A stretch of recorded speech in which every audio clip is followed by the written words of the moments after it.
Հարգելի դատախազների դիրքորոշման հետ կապված դատախազների ամբողջ դիրքորոշումը հիմնված է նրա վրա, որ պաշտպանական կողմը ստեղ հանդիսատեսի համար աշխատում, իրանք էլ եկել են ստեղ մաքուր իրավաբանություն են անում։ Եթե մաքուր իրավաբանություն եք անում, անցած նիստին քննարկում էր խափանման միջոցների հարցը։ Դուք հելակ բոլոր 18-ի վերաբերյալ ասի կխուսափեն, նոր հանցանկանեն, կխոչընդոտեն։ Օրինակ իմ վստահորդի մասով առաջնականի դատարանը ամենասկզբից գրել է, որ չի կարա ինքը խուսափի, որտեղ ինքնակամ է ներկայացել։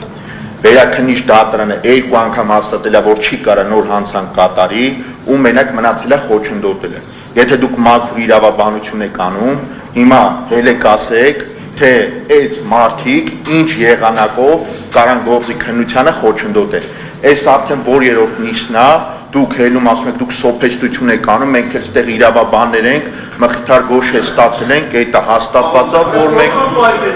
նորմալ բանհանգստացի։ Եմ ասում չափին է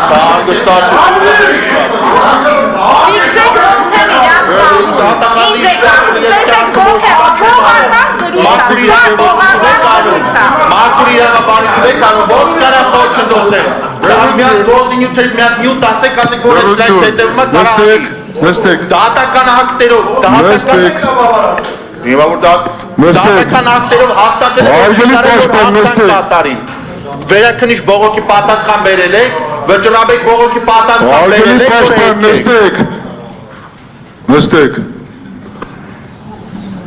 Ում հելնեք բար չկա Հայաստանում,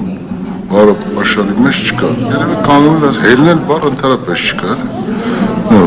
նորից եմ կրկնում, վարդի մասնակիցներ կարգ ու կանոն պաշտպանեք, մեկը մյուսի նկատմամբ եղեք կոռեկտ եւ հանդուրժող եւ հարգալից։